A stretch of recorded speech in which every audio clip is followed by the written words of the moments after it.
All right. Welcome back to Rise Up in Media. Prophet John here. Hope you guys are doing well. Yay, yay. Ice Cube, man. Um, we did a video about praying for Ice Cube because there was a prophetic word by Prophet Solomon about Ice Cube and how, the Zionists were going to be trying to take him out. And then we just did a recent prayer video for David Banner and how the Zionists want to take him out. So it seems like the Zionists want to take out everybody that's starting to speak out about wealth gap, equality, and reparations and things like that. It's the same thing that got Martin Luther King killed. When Martin Luther King was just about protesting and rallies and speeches, they had no problems with him until Martin Luther King started to talk about the wealth gap and talk about wealth and how to create wealth for the African Americans, ADOS people. That's when they took him out. So it seems like that trend is still going. Nipsey Hussle, same thing, educating his people on how to buy the block. Nipsey buying the blocks in LA, buying communities, buying real estate, taken out. Right. So it seems like if you Black Wall Street, right, taken out, bombed, right? Imagine that, bombed, right? No one talks about that, right? They don't want to put that in history where they actually bombed us. They actually bombed the area in America. Like they actually went up there and put planes up there, and they actually bombed a place at Tulsa, Oklahoma. Like, are you kidding me? Like this, but this is what these people do, and so now Ice Cube is talking about wealth. And so we got to continue to pray for him, because when you talk about reparations and you have all those types of people following, you got millions of people following you, and you talk about reparations, you talk about closing the wealth gap, you're talking about nothing else matters. Making movies doesn't matter right now. Music doesn't matter right now. It's all about the, ADOS, African American agenda, and it's all about, closing that wealth gap, equality, it's all about reparations and how to get it in different ways of reparations. He talks about different ways of reparation. It doesn't just have to be cutting a check to African American ADOS people.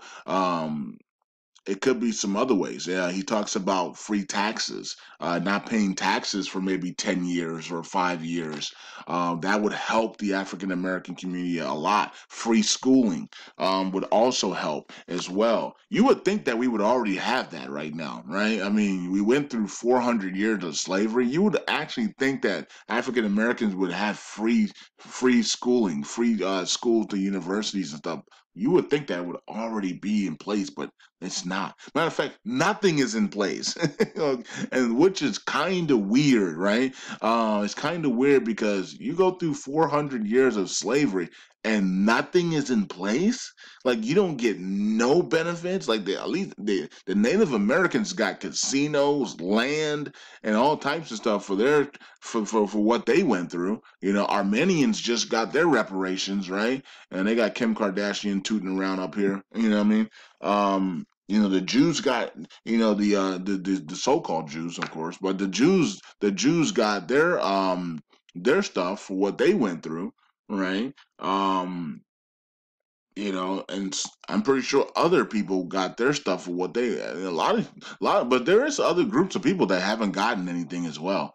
So we have to be careful. We have to realize that as well. But we're talking about that. We're talking about the bronze people right now. Okay, and so is Ice Cube. So the bronze people, 400 years, and we haven't gotten anything. We haven't gotten anything. Okay, for when it comes to reparations, they haven't cut a check, right, for what they've done, what they did. They haven't given us land for what they did. They no free schooling, no nothing, no equality for loans at banks. Matter of fact, we get loans less than anybody else.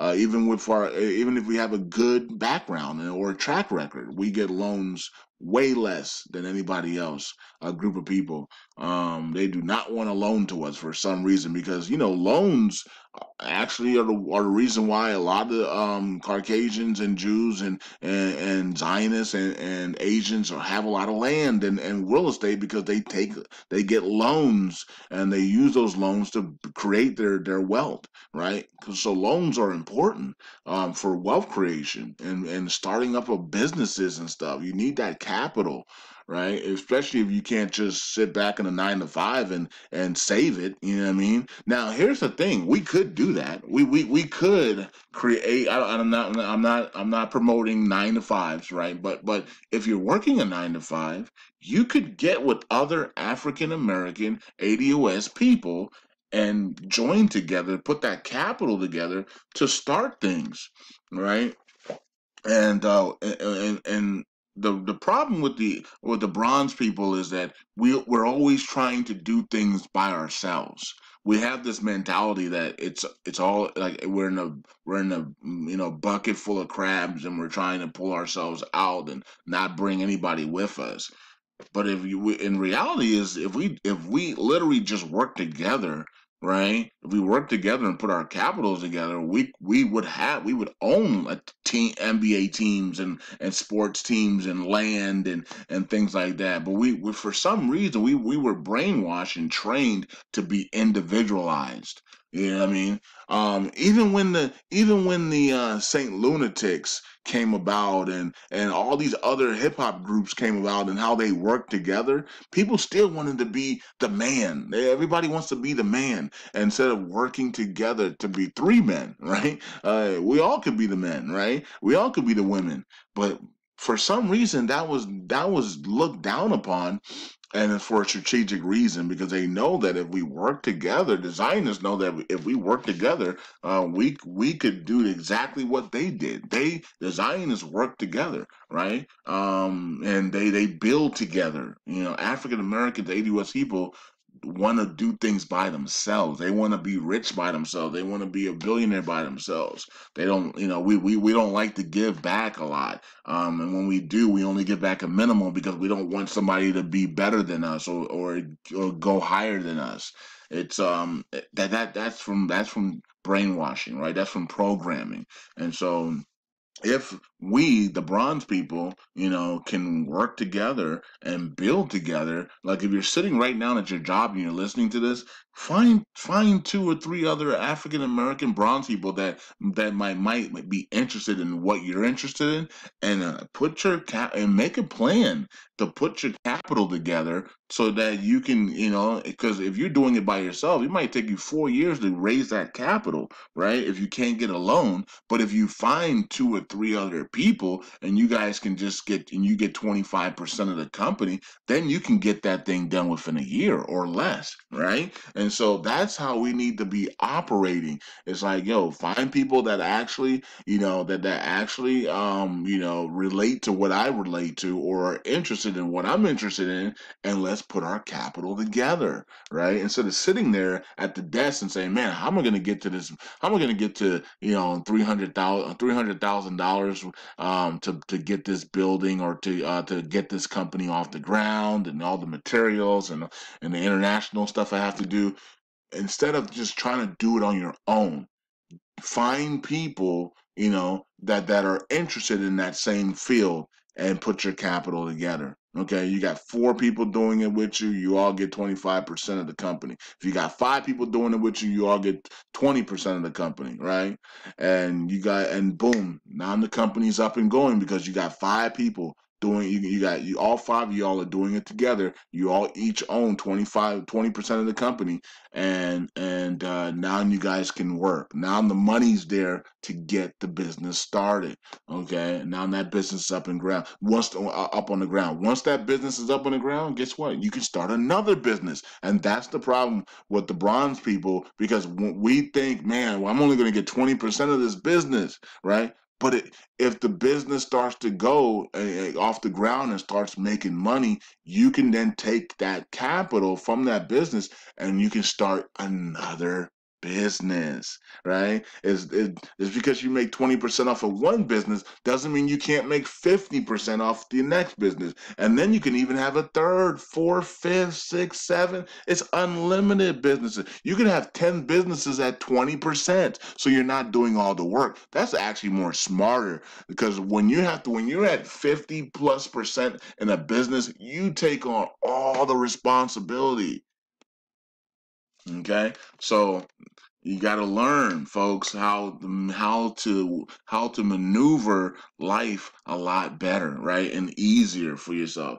Think about this. If you own 10 businesses, right, at 20%, you don't take on none of the responsibilities of the business, right? But you're still an owner that gets paid in the business. So you don't have to be up all night stressing because you own 50+% of the business and now everything falls on you. No, you only own 20% of the business and the rest of your buddies own the other part of the business and you get your 20% cut and then and the business is growing and you're sleeping good at night because you only own 20%, but that 20% is now worth millions of dollars and you're chilling. If somebody comes and buys you out, guess what? You get 20%. You get your 20%. You're good.